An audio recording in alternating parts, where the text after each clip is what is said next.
So once again, I welcome. So I hope that a participant will take the benefit out of your lecture and will enjoy, and you will be able to implant confidence among them how to use the software just like ANSYS Fluent. As a matter of fact, we this time, though we have not focused on a particular thing, we wanted to make some interesting feature of CAD so that the applications in the industry so that that can attract more people, and in addition they also need some tips how that of a commercial software works, and Dr. Sofen is the right person and in the right platform to give this lecture. I welcome. I hope that the participants will take the benefit out of Dr. Sofen. Thank you. Yeah. Thanks, sir. So without much delaying, let's start actually. Today's course is more about some practical aspect rather than any theoretical thing. Let's come to meshing. Before going to mesh and start something, let's theoretically understand what is meshing and why it is important. Just this is a simple curve, y is equal to fx. The target is here to calculate the area below the curve. How to do it numerically? Theoretically, if I know the function y is equal to fx, I can do the integration and calculate. But how to do it theoretically? To do it theoretically, there is a method. Behind the below the curve, I will create a rectangular bar like this, small bar, and then calculate the area of each bar. Then go on summation of the all these bar to find the area of the curve. But there is a problem. What is the bar width? Should be there. If I am taking the bar width to be too large, then what is happening? I am neglecting some area, approximating which is not so close to the actual curve, right? So what will happen? I will go on decreasing the bar width. If I further decreasing the bar width, I am approximating the curve with more accuracy, but still it is not accurate. In the process, if I go on decreasing the curve at a particular thing where I can know, okay, summation of all these bar width will give me the area that is may not be exactly the analytical solution, but is somewhat close. If in the process I'll go on decreasing the width of the curve, what will happen? Exactly, I can find the result which represent the area of the curve. But to reach at this level, to further break down the width of the curve, it will be computationally expensive. The bar will be just like a line element, and individually computing a lot of line element is computationally expensive task. So exactly in the similar manner, while we are doing any geometry, the task is to divide the domain to small part and do the analysis. Most of you might have aware about the scheme finite difference method, finite volume method. So what exactly the word finite stands before those finite difference and finite volume method. So there is a term finite is that what exactly that finite represents. So normally while you are deriving a governing equation in fluid mechanics, heat transfer, anywhere, you are using delta x, delta y, delta z kind of thing and do the limit delta x tends to 0, limit delta y tends to 0, limit delta z tends to 0. You are deriving your analytical solution and the governing equation. But here, while doing the fluid mechanics finite difference or finite volume method, you are taking small area delta x, delta y and delta z. But the difference from deriving the analytical solution and to the finite volume method here, the delta x is not approaching 0. Although this is a small value, it has some finite value. It is not delta x approaching to 0. So while you are discretizing an equation over a small control volume, you are assuming delta x has some finite value. Although it is small, but it's not approaching 0. That's why you have a prefix finite that is comes before finite volume method, finite difference method. Now it is clear. Now come. So normally the idea of this is something from the French philosophical matter. This is René Descartes, after mathematician, after whom the Cartesian geometry is named. So what will happen when he has to draw some complicated geometry? It is very difficult to see in a single eye and imagine how to draw. What he did, he put some net kind of structure between the geometry or the object and himself. Through each of the frame partition or the each of the small grid, he looked and see how much fraction of the geometry is visualized. Then he projected that fraction to his paper. Likewise, we are doing. It is much before the century, almost 16th century task. Some French philosopher put it in the magazine. This is very much analogy to the modern day CFD meshing, where a big task we have divided into a small partition and do the thing in the small things and integrate it over the whole volume. Now coming, what is the mesh requirement? The mesh requirement is we need a very refined and high resolution mesh, because this gives a to calculate the sharp gradient when we have the normally the scalar or vector variable, there is a gradient form. Gradient is nothing but directional rate of change. So to capture those things, you need to have a very refined mesh. Normally, if you have a turbulence kind of thing near to the solid boundary, to calculate the wall phenomena, you just need a prism layer kind of thing. Away from the wall where the mesh is the gradient is not so high and not so important, there maybe you can import the coarse mesh. Again, this mesh somehow plays a crucial role in solution accuracy, solution stability, convergence, all those parameters. So now let's come. Already I have last lecture I have covered all this terminology of the mesh. Let's go through again. Normally a mesh has certain database associated with it. One is cell. Cell is the individual small unit. Just like the finite volume method, this is the finite amount of volume, individual small volume of the entire geometry is called cell. Okay. Each cell is associated, surrounded by some face, because in a three-dimensional space there are surface which enclose the three-dimensional space to form this cell. That surface are called cell face, right? Again, the corner of those cell face are called node, right? Then there is an edge. So normally in the finite volume software like ANSYS Fluent, this is cell-centric software. Most of the calculation is going on in cell center and flux computation is going on at the face. So all detail will come if some other session will describe about the solver. Now let's come to the structured and unstructured mesh. Basically, these are the basic terminology. Structured mesh is one when your number of neighbors around a particular cell is always constant. So this is the my particular cell, number of neighbors is how much? 8. If I come to here, number of neighbors remain 8. So in this case, I can tell this mesh is a structured mesh. If my number of neighbors keeps on changing, here if I come, I found the number of neighbors is 8. But here if I come, I will found the number of neighbors keeps on changing. So this kind of meshing is called unstructured meshing. So now come type of mesh element. So normally there are two kind of mesh element we can tell. One, the mesh element in the 2D or the surface meshing. One, the mesh element in 3D or the volume meshing. So in the surface element, there are normally in the commercial software, there are actually quad mesh. Basically, it's a rectangular mesh. This is a tria mesh. This is a triangular mesh, or it's a poly mesh. I will show you in the answer what is poly mesh and how to generate it, right? So this is a two-dimensional version. So once you switch to 3D version to make the surface projected to a 3D space to make small finite volume. So in that case, you have a hexagonal or hex mesh, tetrahedron mesh, just tet mesh. There may be a prism shape mesh, there may be a pyramid shape mesh, and there may be polygonal mesh. All those tet, prism, pyramid, they used to be present in the earlier version of ANSYS Fluent, ANSYS 15 or 16 before. They have the normally tetrahedron mesh to fill the transition layer. They have the pyramid kind of mesh.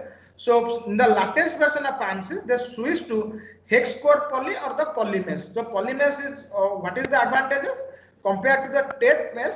It has the mesh count is less, it is quite dispersive, and solution is quite accurate, and it is very easy to implement the finite volume method in the poly mesh compared to the test mesh. Some of the physics works very well in the poly mesh. So let's come all those things, strategy. There are some terminology associated with the mesh to measure its quality criteria, just like skewness. What is the skewness? Normally, when you get the mesh element, it's a triangular element. Okay, just like a circle can be drawn, any 3 point on a plane, you can pass a circle through using this 3 point. This is my actual mesh element that I have generated. I can draw a circle that encloses this triangle, right? Then it is possible to generate another equilateral triangle that is present inside the circle. Okay, then this is the method for a tet mesh. I am calculating triangular mesh. I am calculating the skewness. Okay, I will show you how to calculate. Okay, so normally theoretically, what is the optimal cell size? Means in this circle, if I am drawing an ideal cell, what should be its shape? It's an equilateral triangle like this. Then there is a surface area of this equilateral triangle that is called optimal cell size. What cell I have generated? I have generated, this is my real cell. So the difference between optimal cell size to actual cell size divided by cell size, this will give us some of the quantitative measure about your cell element, that is called skewness. Similarly, instead of a triangular mesh, if you have a quadrilateral or the square mesh kind of thing, then there is some other method, theta maximum, there is a square, there is some maximum theta, there is some minimum theta, then there is a method theta max minus 90 by theta max, and 90 minus theta min by theta min, which is maximum of them, that will represent the quality of your quadrilateral mesh. So similarly, a lot of other measuring parameters are there, just like skewness. Then there is this cell skewness angle. Okay, without going to much theory, which is boring, much enough. In fact, before knowing the hands-on practice, let's come to a simple geometry and see how to do the meshing. So, is my screen is now visible?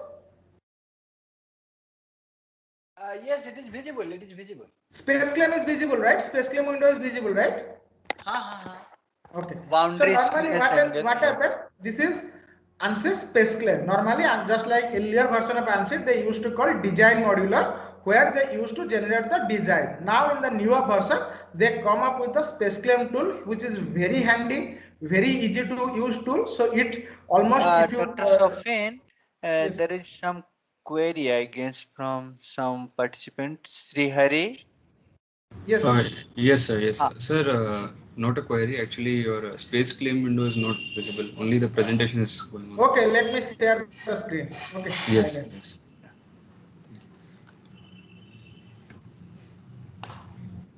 Now it is visible, I guess, space claim. Yes, sir. Yes, sir. Okay, fine.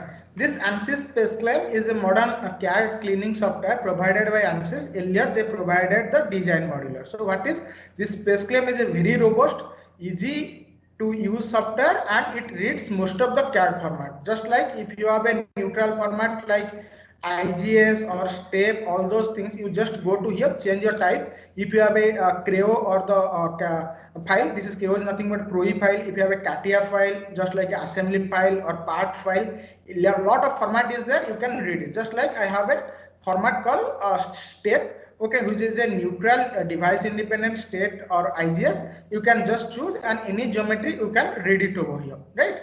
Just like I read some glider geometry over here, you can see some of the glider design. I just read it over here. Okay, this is some of the aeroplane they have done in some other software like CATIA, ProE, some of the dedicated CAD software they have performed. I just want aerodynamic simulation across this glider. Okay, while air is flowing, what should be the drag force and all. So just I import this geometry using my space claim utility, right? So just like after creating, what I'll do, I just create an external flow. This is a flow. I will create a bounding box around it. Okay, just assign some inlet boundary and outlet boundary, and we'll go for the meshing. So before going to such complicated geometry, let's come to the simple geometry and understand what's the utility. Okay, this is my simple geometry. What I can create in the space claim, I have created. This is my simple cylinder, rectangle, and hexagon. Right? Just imagine this is my geometry, where this is my inlet, okay, where flow is coming, this is my outlet, some flow is going, and this is my whole geometry I'm analyzing. From physics point of view, this may be a simple. Here the objective is not to teach the physics, rather than teach the meshing. Okay, the first thing, once you get it the space claim, go for naming the surface. Whatever the possible surface, you know it, you go for naming, otherwise you can do it in the Fluent itself. Suppose I know this is my inlet, go and click, select the inlet, okay, Control G means a group will be created over here, right? Group 1. Similarly, go and select the outlet, Control G, a group will be created over here. So go and just make it. This is a boundary condition. So just I name it BC underscore INLET, inlet. This is represent my inlet. Similarly, this one I'll go represent it BC underscore outlet. This will represent my outlet. Now things are done. So there are now, once you done, normally what happened the space claim, unlike other software like Hypermesh and all, this is not a surface based software, this is solid based software. Once you find the solid, it will see you some solid symbol. So once the solid symbol is showing, means it's a closed geometry. It is ready to take to the Fluent. Okay. So once I find the space claim, now these are my different geometrical entity, right? They are sharing some surface over here. to find out to share those surface in the Fluent Mesher, what you need to go? There is something called workbench over here. Go to workbench. Okay. There is some option called share. Go to share. What it will do? It will show you in the red color, means these surface are shared. This will generate an interface, right? Just do it share. I'll show you. If you don't do this operation, what will happen? I will show you. So once this geometry is shared, interface will be created. If not, you are not doing without sharing. If you are taking into Fluent, what it will do? It will create the duplicate mesh over the interface. To avoid that, just go on share the thing. Share topology. Now it is shared, right? Just save it. Okay. Save it. Now let's come to the Fluent. Now I think I need to unshare and share my screen again. Entire screen, Fluent Launcher. Okay, now I hope Fluent Launcher is visible. Okay, let's go to the folder where your space claim geometry is saved. Suppose I have saved geometry particular folder. Let's come to the Fluent Launcher. Sir, my Fluent Launcher is visible right now? Yes, it is visible. Okay, let's go to the working directory. Okay, working directory, you go, give the path where you have the space claim geometry saved. I have saved. Choose meshing, not solution, meshing. Then you can choose double precision mode. Again, explain what is single precision, double precision last time. Then put meshing mode on whether you want a serial mesh, you want a parallel mesh, just put meshing mode 1. Let's start it. Okay. Let the Fluent start.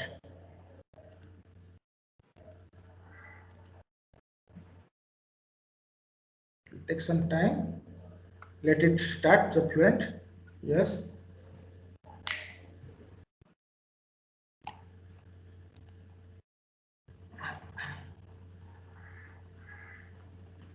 Now Fluent window is visible? Not yet appeared. It's opening. It's opening. Just allow 1 or 2 minutes. Okay. Sure.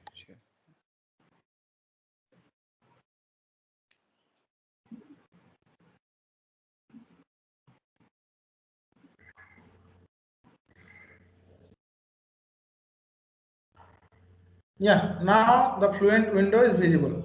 Okay, let me unshare and share. Let's see if you have anything. Simple meshing parallel texture. Now hope my Fluent window is visible to everyone, right? Now let's. Yeah, it is coming. Yes, now it is visible. Okay. Now this is my Fluent meshing window, right? I have opened. So what is the task over here? Import your CAD geometry to the meshing environment, right? Let's go file, import CAD. Okay. Then select the CAD geometry. Okay. What is the CAD geometry I said? Sample meshing. Okay. The file name in the space claim I have given sample meshing. So I go sample meshing, choose over here, right? Okay. Then there is an option. You want tessellated surface or you want a surface mesh. Normally choose surface mesh, right? What do with the surface mesh? It will refine your surface of the geometry. Give some minimum size, just like 0.5 mm. I want to the minimum size. Here the sizes are in millimeter to have some practical hands-on on meshing that are not in SI unit, in millimeter. So minimum size of the mesh I give in 0.5. Maximum size I give it 10 mm. There is a curvature, there is a proximity. Proximity means cells per gap. So I just define cells per gap is 2. Okay. There are some options like program control, body part and all. Let it default. You don't change anything. Just import, apply. Now what you'll do after choosing all this surface size and all, just apply import. Okay. So let's see what it is doing.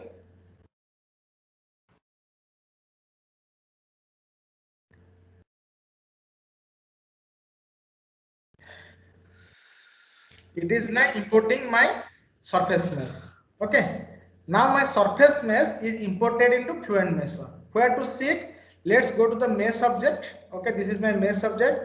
This is my simple meshing is there. Okay, to see, visualize it, just go draw. Okay, this will give you where your mesh is. Now this is my simple mesh that I bring from the Fluent. Okay, to see all the faces and all, go to display, 3 faces, multi faces and face edge. Normally what will happen? This gives me the thing This multifaces is where is a T kind of thing. Normally this is a surface, this is another surface is touching interface, so you will get in the yellow edge. If something is free, that will show in the green edge, right? Now these are my 3 zones, okay? So I can do over here, this is my surface mesh. Normally if there is some issue in the surface mesh, how to diagnose it? I will show it next time how to diagnose it. Let's first go and understand how to do the play with the surface mesh, refine it and go for volume meshing. Okay, now first thing is the naming, right? I have did naming of the some surface is not yet named. So before to better utility over the surface, I just prefer the naming. Go to boundary, there is a lot of things like manage, okay? There are some other utility, okay, just like here is called rename, okay? You just came over here, there is inlet and outlet is defined, other things are just like wall surface. So what I will go, select any surface, there is go over here, just put some W underscore kind of thing. Okay, so what W underscore represent? It's my wall, right? First rename it. What is the thing? I will show it. Why we rename it? So this is something W underscore. Rename it surface.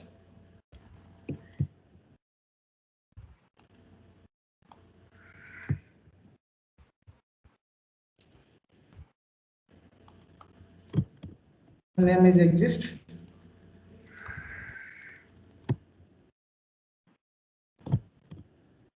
Okay, all the surfaces are my surface, right? Just if I want to see, I did some mistake over here. What?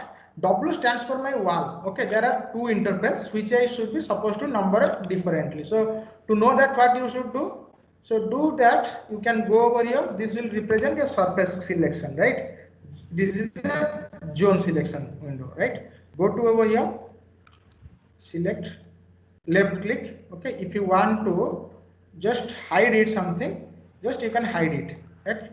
It will give you, once you select it, it will give you the name, what zone you have selected.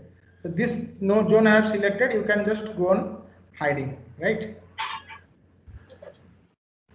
So let it come over here, it will show over here. So this is the hexagon surface, which one? This is the surface, this is a wall surface, this is fine. This is some hexagon surface over here, this is some interface, right? So instead of W, I just put it some INT. INT stands for interface, right? Then just go for rectangular, draw over here. This is my interface, because this is the interface of this rectangular zone and circular zone. Just I put it INT. Like now it is fine. Close. So now if you want to remesh the entire geometry, okay, what you will do, you go over your model, there is something called sizing and scope it, right? Here you can customize your geometry size. Suppose you want to remesh a particular size, if you feel the face elements, they are larger in size, so go over here, you define your size. So what you can go over here, you can create a mesh actually. Minimum size of the control, you just change it, mesh scope 1. Some give some name as you like. Minimum size 0.5, maximum size you reduce it to 2 mm, right? So then object to scope process, suppose you want particular face zone to be mesh, okay? Object and zone, then you modify the object type both in geometry and mesh selection. What surface you want to be changed, right? So just go over here, face zone, so scope to face zone, okay? Means it will allow you to select all the faces they are available under the what you have named on the geometry. Just go to select, suppose particular surface I want to modify in the mesh, okay? These are already we have imported mesh, that's why it is not visible unless you selected mesh, you will not find any selection. Now all the surfaces are visible to me, all these surfaces I want to remesh it, right? So I imported something globally 0.5 to 10, but I want to remesh it 0.5 to 2. Some normal angle and all those things are there. I can go and change. There is a lot of option also, curvature, proximity, hard, soft, body of influence. A lot of things are there, but let's go to the curvature, which is basic. Okay, just create. Now the scope is created. Yeah, let's go. Okay, compute. Now it will maximum globally compute. There is some error is giving, right? Given zone name is already in used, okay, some already in use. So what you do, just delete field size. Now you go and delete whatever default thing, okay? Now only you have defined some scope. Okay, modify. Now the scope is completed. There is no ambiguity, no error. Close. Then I come over the sample meshing. Just go over the condition here over here. Remesh faces. Okay. Just I go over. Now my faces is remeshing. Now you can see. Okay. I can generate very fine mesh out of my very coarse mesh. Now I feel it is okay for CFD meshing. Then there is a thing called diagnosis, right? Diagnosis we can go connectivity and quality. First thing we check if you have any free phase or not. Okay, we don't have any free phase, but let's check it. If you have any free phase, means there is some element which is not displayed as free. So just mark it over here. There is zero free phase. If there is some self intersection, means some element that piercing each other, go and mark it. They are showing 0. If there is some duplicate element, go check. They are also showing 0. And now my mesh is almost clean, right? Then go to the quality. Just like I explained you what is skewness. Go for checking the skewness over here. Just check around the skewness, something around 0.6 or something. Check if there is some element having skewness more than 0.6. Mark. No, there is no element more than 0.6. Let's see what is the size summary. If you come summary, okay, this will give you some of the summary. Let me go and do it actually. Missing default.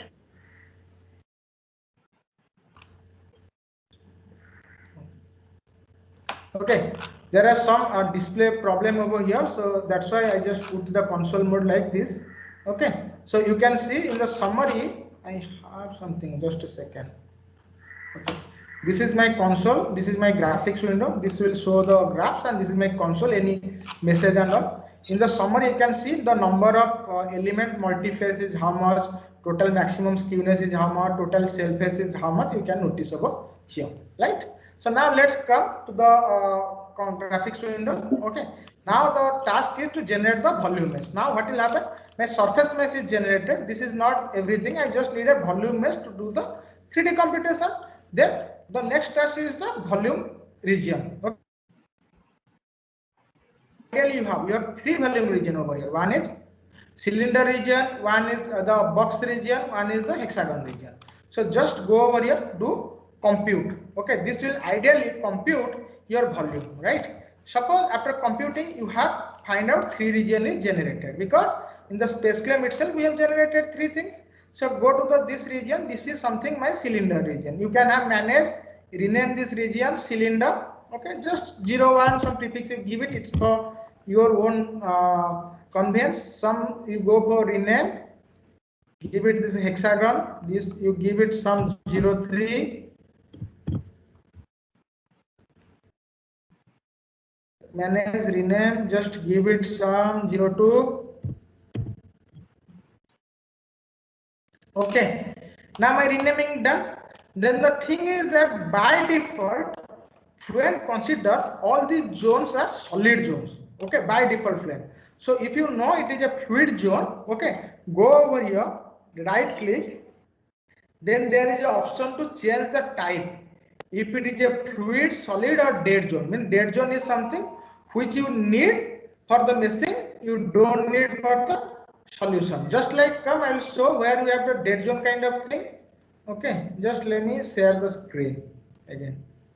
Sample meshing. Go to the space claim. If you can see the glider over here, okay. If I am interested in the aerodynamic simulation of the glider, what I need? I just need the outer mesh. Okay, there are 3 things over here.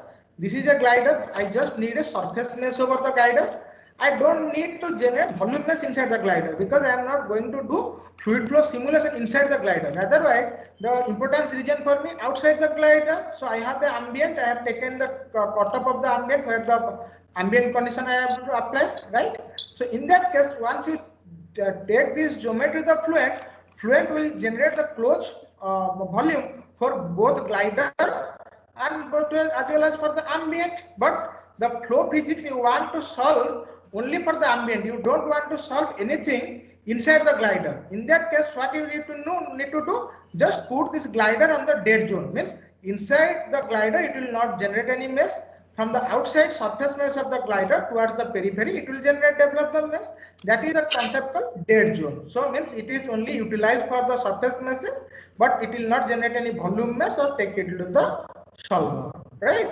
So let's come back to the fluent measure. Okay. So yeah, fluent measure. Yes. So now this is my thing, but here most of the thing as my fluid meshing. So go over here, change the type, make it fluid. Okay. There will be fluid drop symbol will be come. Make it fluid. Or you can do it one by one or single pass. You can select control and do it. Okay. Now things are in my fluid zone. Then just do what thing. If you are after changing the things, you did some operation, you just have some validate. Then you can have some update. If there you have changed some naming and all, it will update it. Then the task is to generate the volume mesh. To do that, go to the cell zone. Okay. Right click on the cell zone. Then there is an option called auto mesh. Okay. Come to the auto mesh. Then what is the thing? You need to customize your volume mesh. Maybe you have a turbulence flow.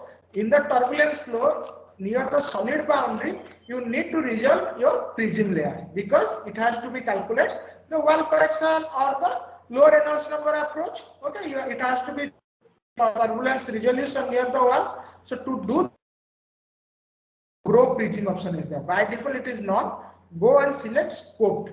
Okay, what is scoped? Okay, go over here. I just need my prism layer across wall boundary. I don't need my prism layer to grow across the interface or inlet or outlet. So do what? Here you can do the prism layer thing. This is the aspect ratio. Normally width of the prism layer to height of the prism layer. This is by default 10. Number of prism layer, let it take it 5. You can customize it as per your own turbulence model, 4, 5, or if you can increase to 8. Normally 4 to 5 we give in industrial application, right? There are a lot of other methods also to define the prism layer, aspect ratio, uniform, last ratio. Normally we allow default aspect ratio. Okay. Object is the sample meshing. Sample meshing is the object we have imported over here. Scope to fluid region is that you have not defined which is wall, which is interface boundary type over here. So instead of allowing default fluid region, fluid region is selected. Just instead of allowing only grow only at wall, you don't need any prism layer on your solid region, right? Just select fluid region over here. Even if solid is there, it will do meshing, but it will not generate the prism layer. That is for the turbulence. Grow only on wall. Here you have not defined the type, which is wall, which is inlet. If you have defined, grow by this option. Otherwise, come here, selected phase zone. Okay, what are the phase zones? So after that selecting, it will show you there what are the phase. I don't need prism layer in my boundary condition interface. I just need that the wall to be grow. So I have selected 3 things. Okay, now I generate the growth option. I just keep my first layer option, apply. Okay, create. Now my parameter is created, which controls the prism layer. Okay, close. Now scoop. Now as I tell, there is a mesh type, pyramid is there, tape mesh is there. When you are generating a tape mesh, normally the buffer or the connection zone, they are filled with quad or pyramid, the quad to tape transition. This is a very old meshing approach in the frame.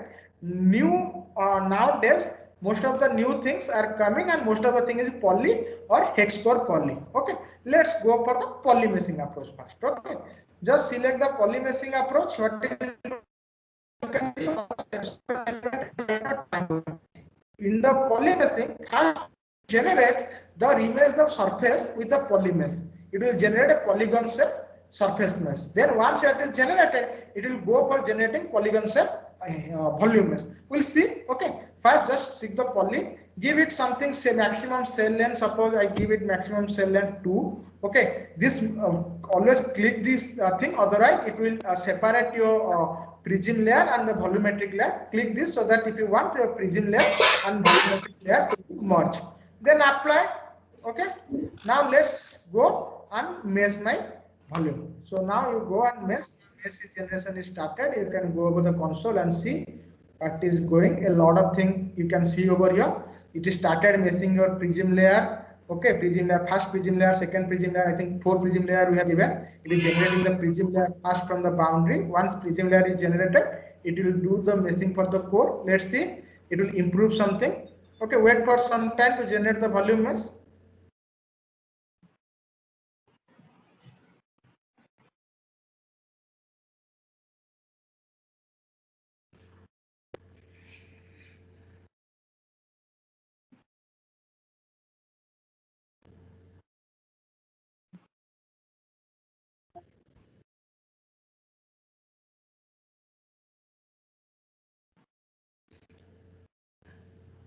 Now see, my volume mesh is almost generated. Now it is improving the quality of the volume mesh, right?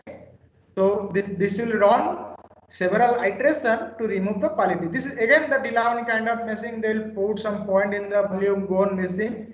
To know more about theoretical aspect, you have to read the computational geometry, this tree optimization, shortest path algorithm and all. They used it to generate the mesh.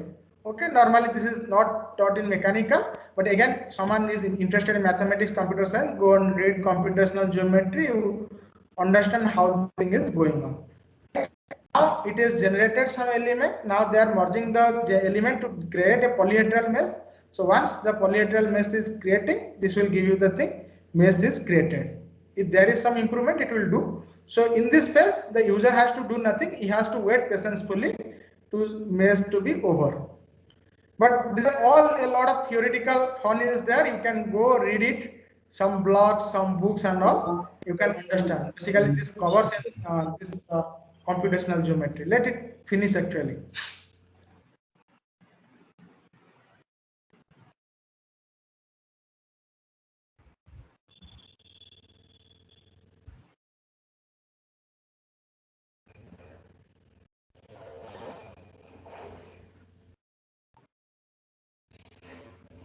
Done.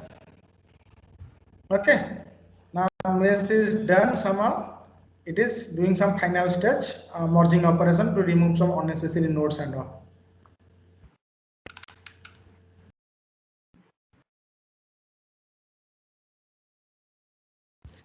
The minimum skewness you can see about 0.002. The maximum skewness is 0.78. If the maximum skewness is less than 0.9, this mesh is acceptable. It's a good mesh. If you have some maximum skewness value more than 0.9, this is again a problematic. Now it is showing the quality of mesh. Okay. So total my 95,701 is the total poly mesh side. Then there's just some prism cell is created, okay, which is 1,88,904. This is a poly prism cell. Sorry, this one is my total poly cell. 1,88,915 is my total poly cell. Then is 95,701 is the prism cell. The total cell is around 0.2 million, 0.28 million, 2,84,000 is created. Okay, let's go. Let's check the quality. Let's check the volume mesh. Okay, just go. Okay, then reset. Okay, now we'll go to the graphics. You can see there is a triangular mesh are available over here, right? You did it poly meshing. So just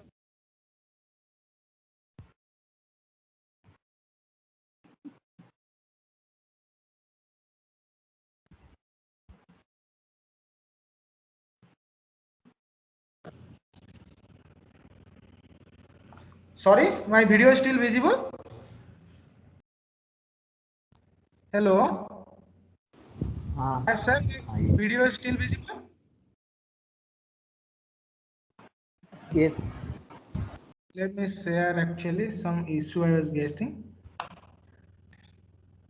Okay, now you have a polygonal cell. Both are surface mesh as well as in the volume region, right? Then let's check how this prism is looks like. If you go on result increasing zoom the screen, you can see these are my prismatic cells, right? They created some poly cell, then they trim it. So I have 1, 2, 3, 4, 5 prism cells. Normally, when you are going and solving K epsilon, K omega or any Elias turbulence model, these are my wall. Near to the wall in this model, they will resolve the turbulence quantity to give you the result. So this prism layer I just need across the wall. I don't need at the inlet or interface, right? If you go on, here insert clipping plane. Okay, so there is a way, this in the X limit, you want to see which limit, you can just go draw. Okay, you can show the clip this way. Okay, you want to show the volumetric cell. Now what is displaying you is all surface mesh. You just want to see the volume mesh inside it. Just go draw cell layer. Okay, now see, this is my whole domain. Okay, starting from the surface, they have generated some volume mesh. So to see this volume mesh, these are not visible. How my volumetric poly elements are filled within the surface to generate this volume mesh, it is clear. Now these are my prism layer. Out of the prism layer towards the core, you can find there are some polyhedral volumetric cells are there. These are not single finite volume. These are one my finite volume in which I have the cell center. I have to solve my governing equation.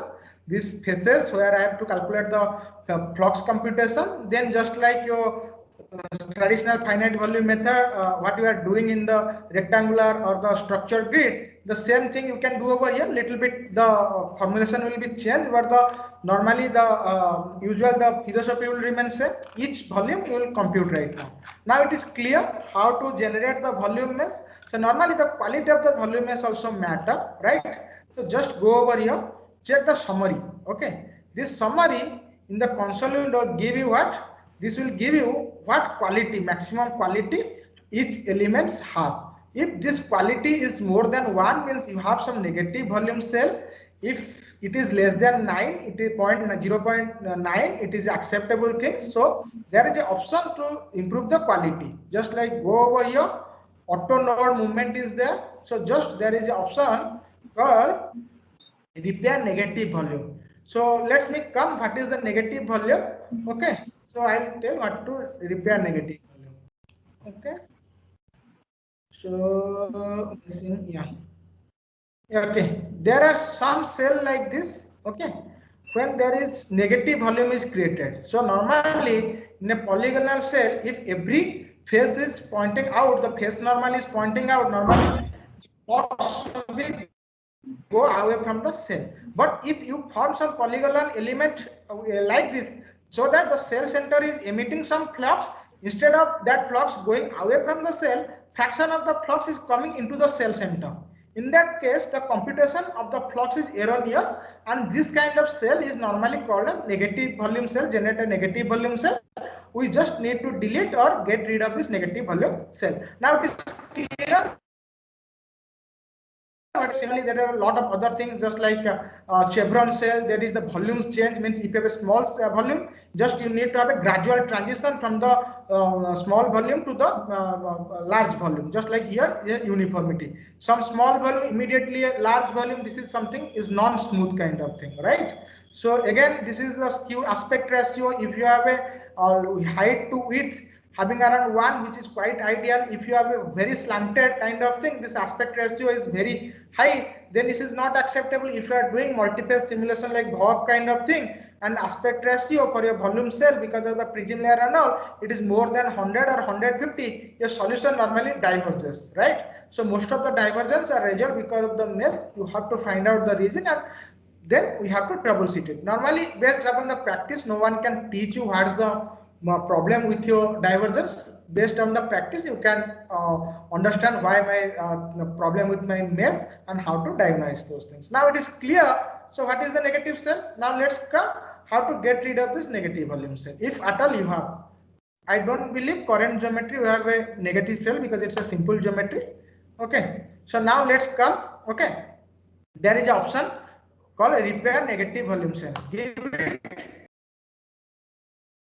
like 2, 3, 5 number of attempts, Fluent will try to merge that or modify that negative volume cell. Just keep on applying. It will check if we have a negative volume cell or not. Then you will get the message no negative volume cell, means in your geometry everything is fine, not a very bad cell which emit flux into the cell center itself, right? Then remove that. You just check what is the quality. Here my quality is less than 0.75. If you have quality more than 0.9, if you want further to reduce, you can go for it. Suppose I want to reduce less than 0.75. Now it is more than 0.7500 something. Just put our quality limit 0.75, right? Next, give the iteration number of total 4. It will modify some element. Go for apply. Let's see, one cell is above 0.75. It goes and modified it. Suppose you want to modify some cell quality. You want a very stringent criteria, very ideal cell you want to make it 0.70, right? Then go and apply. This will go do what? This will go and find out one cell has more than 0.70, it modifies that one. Okay, this is something called auto node movement. Then the quality measure, there are a lot of quality measure is available in Fluent. Normally by default is inverse orthogonal quality. Then you can check the skewness. Already I have explained what is the skewness for the surface elements. Same also applicable to the volume. Then there is a aspect ratio and all of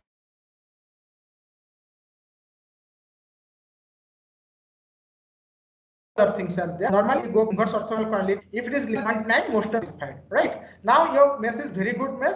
It's ready to use mesh. Draw all boundary. Okay, so you can cut, insert. It is ready to use. You can now go and save it, right?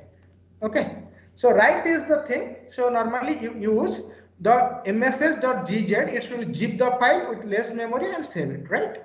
So you just sample meshing, you will put give some name and save it. Okay, after your mesh is done, then there is an option switch to solution. You can go over here and check the scale, the mesh size. Last time, as I told, mesh is created in millimeter. Once you switch to the Fluent solver, there is an option called scale. Go to the scale and prepare the drop down menu, prepare the thing. This mesh is created in millimeter. I'll show it if time permits. I'll go a lot of other aspects to complete. Let's show it actually, because most of the people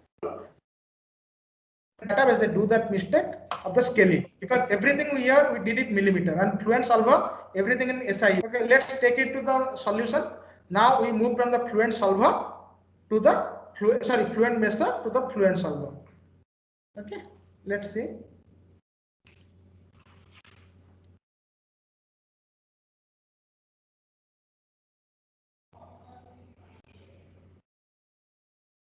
So normally during the transition from Fluent mesher to the Fluent solver, the mesh size, lot of information available with the mesh, they are deleted. Normally if you look at the size of the meshing file to size of the case setup file, you will find the case setup file is less memory, because except the required geometrical information like the normal to the face area, lot of geometrical information that get deleted, right? So let's come and put it. Okay, this is my default view of the Fluent, right? There is an option called scale over here. Okay, in the scale you can see it is showing some 91 meter to minus 41 meter is the height. Okay, I have not taken this big domain. This is showing erroneous because I have generated the mesh in millimeter and transport over here by default to Fluent, which is have a SI unit. So to do this, what I have to do? Mesh was created in, I just go and select millimeter, because when a millimeter I have created the mesh. Then scale, you have to click it once. If you click it twice, it will go on decreasing. So just scale.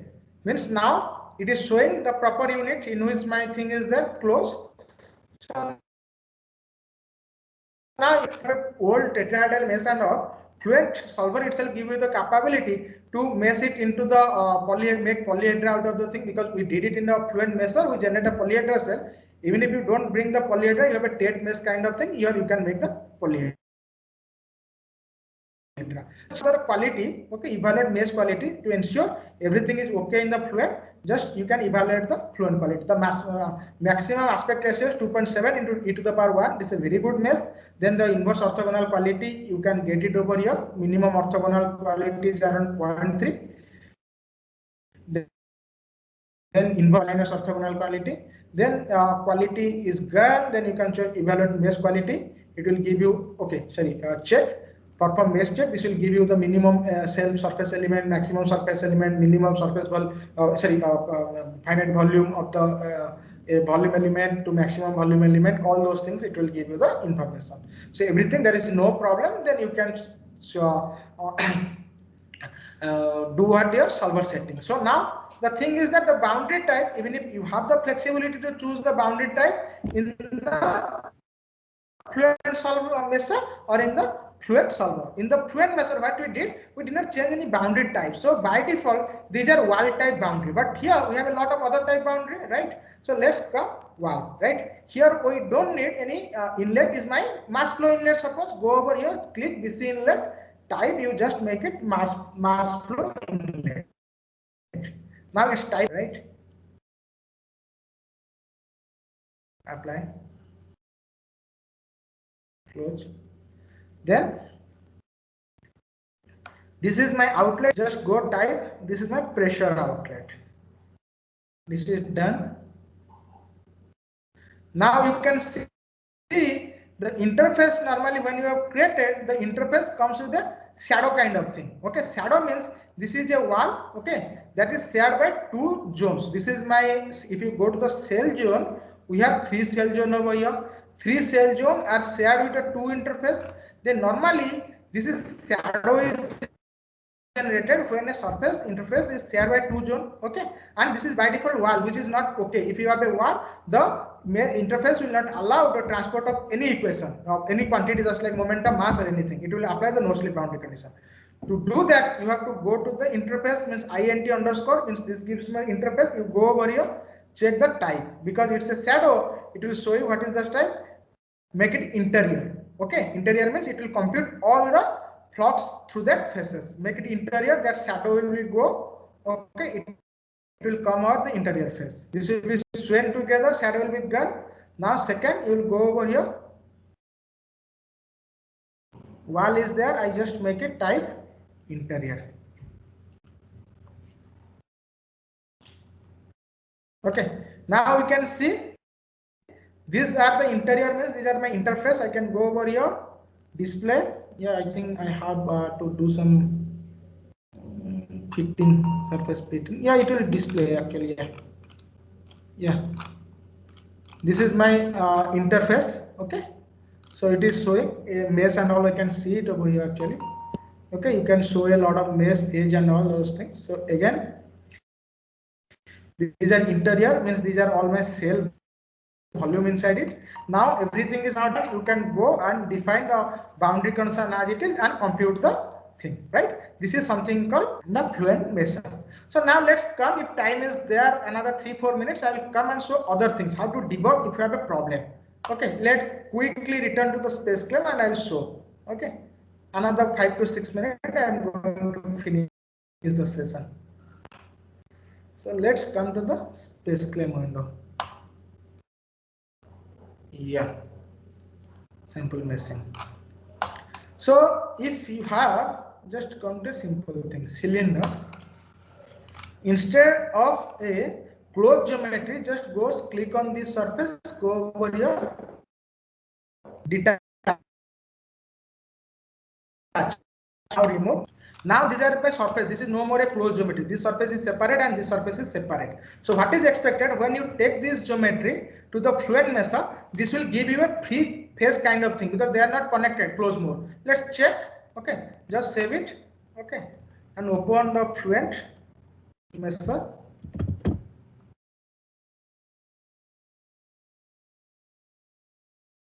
Come speed, don't do late. Okay, missing. IITBPSDF.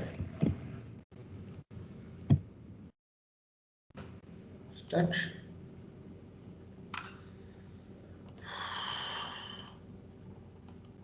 Fluent, let's start quickly. Yes. The Fluent window is visible right now? Yes, some black page is there. Yeah, I think it's opening. I'm sharing again. Yeah. Just a second. I think it is coming. Yeah, I'm sharing. Okay. Fluent. Yes. Now it is. Yes, let it open. We'll go for the quick thing, how to debug the thing, right? Okay, I don't show this message again. Okay, fine. Go over here, just like earlier case. Go over here. I have saved my SpaceChem file, the same name, sample meshing, but here there is some error I have generated in the face. Import CAD. Okay, just go sample meshing. This is my space claim file. Okay, I've selected it. Surface mesh, I don't need, so thing 0.5, it's around 10 mm. Proximity, I don't need it. For the timing, let's go the import with it.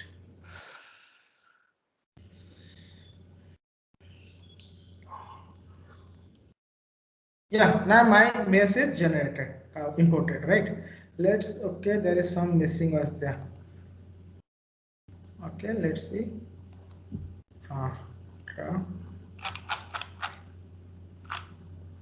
Display all faces. You can see here what is the problem. These are all closed zone. That's why simple meshing object is created. There is something missing the face. It is created in other things. So in the here, if you draw, this is showing only one face, and this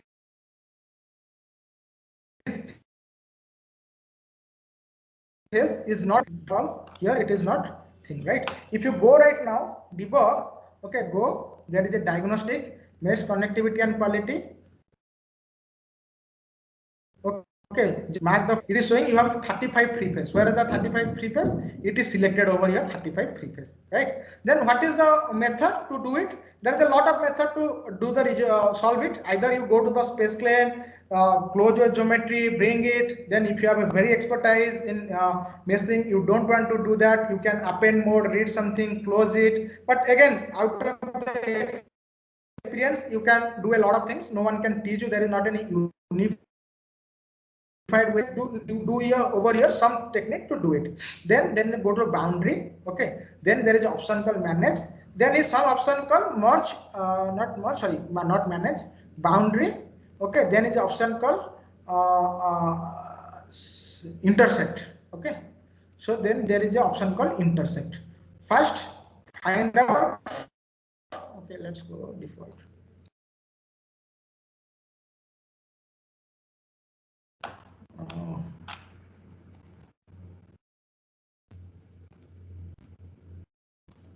Okay, graphics. Okay, I just want to know what is the surface name. Just go over here, select. This is surface name, something it is selected, name meshing layer cylinder. Even if you don't know, do one thing, close over here, graphics, boundary, intersect. Okay, so just select it. Okay, graphics select, this simple layer cylinder, something is selected. You just go over here, draw. Okay, just go and select over here, graphics select, this is selected. Give some tolerance value over here. Okay, something around 0.05 is the mark. If they intersect each other, just mark. They are showing total 70 surface. They are marked, they can be shareable. So just go for apply.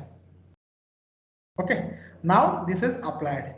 So close it. Now you can go and check if reset and there is still any free face is showing. Now you can show, now there is no more free face is showing. There is some other kind of issue is showing, right? There is no more free surface. Just go over here, draw. There is no more free surface. There are some other issues showing. Then go over here, select both the mesh. Then there is an option called merge object. Now the object is merged. Just go and redraw it. Reset. Every time you reset it, draw it. Now it is created, right? Now I have a closed volume. So let's check diagnosis, connectivity quality. If I have any free face issue, mark. I don't have any free face right now. Okay, then simultaneously you can check the quality and other issue. If anything is there, duplicate and all, just go and compute volume. Let's see if I have all the volumes are thing. Now everything is fine, as nice as possible. This is my cylinder is imported. This is my hexagon is imported. This is my box is imported. Sorry, almost I consumed 3 minutes extra time. This is something mesh basic. So to know all the functionality aspect, we may need a 5 to 7 hours of session. So hopefully within this 1 hour, I did some basic things. So if any question answer right now, we can go for it. Open. Yeah, thank you very much, Dr. Chopin. You have nicely presented the mesh generation technique within a very short span of time, of course. And it's very easily understandable how it can be done. At least for the beginners, it is quite helpful. Is So there any question? We can put the yes, question yes. quickly. Participants, if you have any question, feel free to ask. And Dr. Chopin is here with us. He can answer your queries. It's a good platform to interact with him if you have any query related to ANSYS. Professor Mahapatra is there or he left? I think Professor Mahapatra, are you there? No, probably he's in a meeting somewhere, I guess. Okay, any other doubt, guys? Yes, please. Any doubt? Or on everything ANSYS? bypass overhead? Not related to mass generation even from his Any previous other lectures in in ANSYS. general, Yeah, if you have any ANSYS doubts, Fluent. Any doubt, you are free to ask. This is a good platform you can learn. At least for the beginners, it is quite helpful. UDF related, anything. 5 to 7 minutes I can Yeah, Professor Lakvi. Fluent. Yeah. You can ask, please. Sir, Yes. so in case of wind turbine, there is interface in between starter and rotor. So, yes. so how can we design this mesh for this interface? Okay, you asked a very advanced question. Normally, in the wind turbine, the rotating part of the turbine we just designated it as moving reference frame. Okay, so there is an artificial cylinder kind of thing we generated across the turbine. Okay, then generate a conformal mesh. Conformal mesh is every side of the interface, each side of the interface, they share the same topology. We generated, we take that just like the method I show over here, we generated the mesh, volume mesh. After that, we take them to the Fluent solver. After taking them to the Fluent solver, we either define the mesh motion or the zone motion, MRF approach or the sliding mesh approach over there. There is an option in the Fluent GUI window, you can directly convert your the MRF zone to the sliding mesh zone by changing the mesh type. It is quite straightforward for most of the turbo machinery application. We are doing it over. Basically, it's a non-inertial frame of reference. If something is rotating, this will solve centrifugal and Coriolis force apart from this Navier-Stokes equation. Means normal momentum equation. It will solve additional two term. Did it answer your question? Yes, sir. Yes, Professor Lakveer. Yes, sir. Good morning, all of you. Yeah. Actually, I have a similar question, what has been asked just now. Like if we are using some, rotating part in the flow domain, like if we have a fan, let us say. So we have to create interface, and as you have explained, we are using MRF with either sliding mesh or whatever option we feel like. So can't we do something like we consider the fan as a solid, then put it in the fluid domain, and can we make use of overset mesh and provide rotation? Overset meshing can be done, but the purpose of overset meshing is something other rather than just this fan kind of simulation. So if you put the solid, what's the use of this solid? Well, you are going to solve any simulation inside the fan blade solid zone. No, you just need some information, some speed that is propagating from the tip of the surface of the fan blade, and they are propagating towards the domain, right? So overset meshing, yes, it is there, Fluent, and it can be done for a lot of other advanced module, but basically the fan impeller kind of thing, you don't need this overset meshing. Most of the thing can be done with the mesh interface and all. You just need to be ensure you have created a zone which can moving zone or something. I can show you right now. Okay, I can share the screen. Let me read the file actually. So everything in the actually, yes, I can understand because most of the papers are doing it in a similar way. They are creating an interface and they are providing some rotation to that zone, which is rotating. What I was thinking, I mean, I have never performed any such simulation. So the thing that bothered me was I'm not very much sure there is an interface. So across the interface, how the results will they be okay, or what type of result it will be? I was not very much sure about that. So I was. Again, this interface means they allow the exchange of your momentum, energy, and other things, right? There are a lot of kind of interface in Fluent. So normally, once you define interface, it allow exchange of a lot of flux, scalar or vector flux that is computed in the cell. They allow the pass for the interface. Let me share the screen. Actually, I will show you how to do it.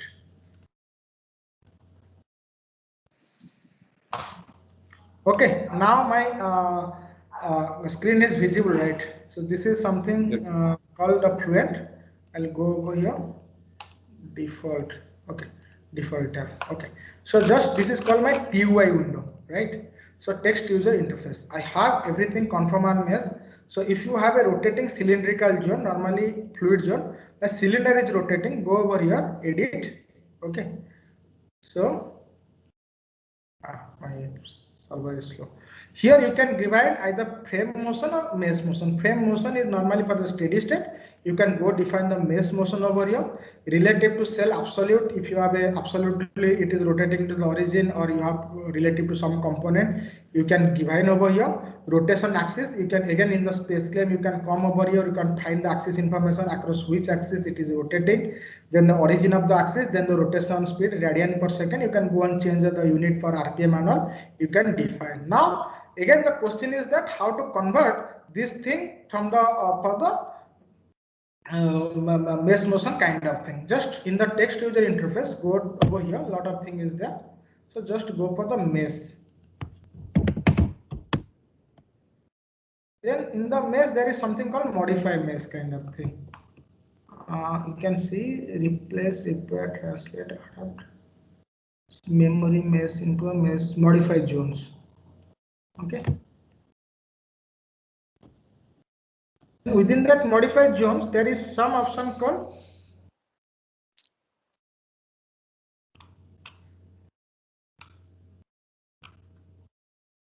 merge zone, MRF to sliding mesh. Right? You can see MRF to sliding mesh. Copy it, give over here. This will asking you what is the zone name, which one you want to modify. The zone name is available over here. This is 3133. Okay, you just notice it 3133. The cylinder you want to make it MRF. 3133. The cylinder does not have a MRF motion as specification. This is showing error because here you have not defined the MRF yet. Frame motion. Just let's see. It's defined something. At least MRF should be there. It will not create that error. Let's see. Yeah, MRF. Now let's go. Modify zone. Just I go for MRF to sliding mesh. Now 3133. That is what, right? Now it is modify my zone, make it MRF zone to sliding mesh. So don't we need to select mesh motion, like we have selected frame motion? Yes, mesh motion means if it is a transient approach, more accurate solution, you have to go to the manual and read it. What MRF is telling, it's what sliding mesh is telling. MRF is nothing but steady state. They are not solving or moving any mesh, rather than they are adding 2 extra term in your momentum equation to account this rotation. While the sliding mesh, they are actually rotating the mesh with respect to the time. Every time your mesh is going to rotate, and whatever the solution, they are going to transfer through the interface from one rotor to the starter interface. Okay, like if I'm using mesh motion, then I think I have to start the solver with in transient mode, right? Rather than steady state. If the normal practice is there is not anything, mesh motion means transient. The frame motion normally stands for the solid state, steady state. Okay, sir. It's clear? Yeah, I did it. Also show it the example. So any more sir, questions? just a small question. One more, like in most of the studies, I see data in two form. One is phase averaged and one is phase resolved. Phase resolved, I think it's the, let me say velocity, tangential velocity, let us say. So actually we are supposed to capture tangential velocity as a function of the rotation angle of impeller.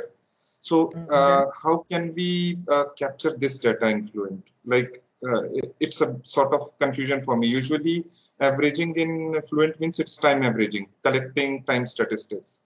But no, if no, you no, want, not necessarily, not necessarily. okay. In the Fluent, okay, let's me go to the thing. A lot of kind of averaging over there. Okay. There is something called monitor. Okay. If you report definition, if you go to the report definition, it is asking something new report surface. If you are averaging something over a surface, this is showing you the thing mass weighted average. Okay. Then area average. So that is different. Like Then usually, similarly, sir, it show volume average kind of thing.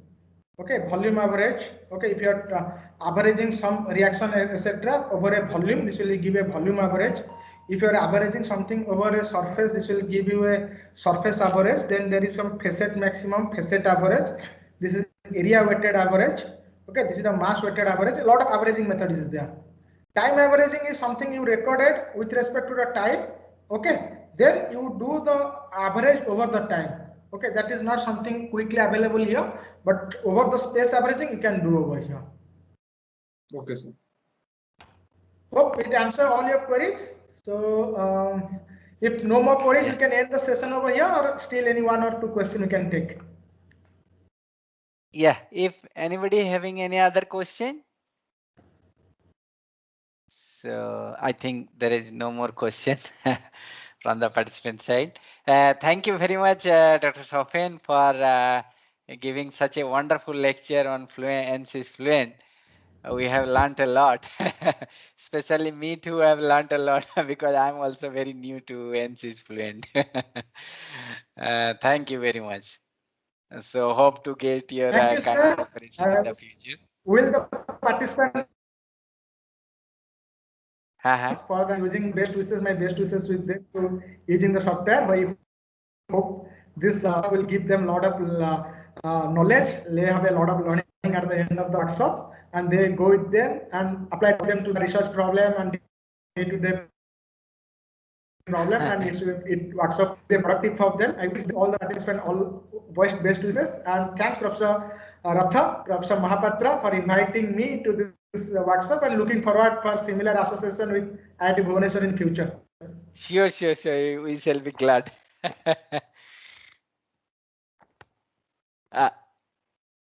Your voice is breaking. Yeah. I think no more my side. It's my pleasure really to be part of this workshop. Looking forward for similar action in future. So for me, if any time I can be helpful for organization or student, I'm okay. So just please write a mail to me or give me a call. I'm ready. Thank you from my side. Thank you very much. Thank you. See you. Thank you. Okay, see you. Bye bye. See you. Bye bye. Bye. Thank you, sir.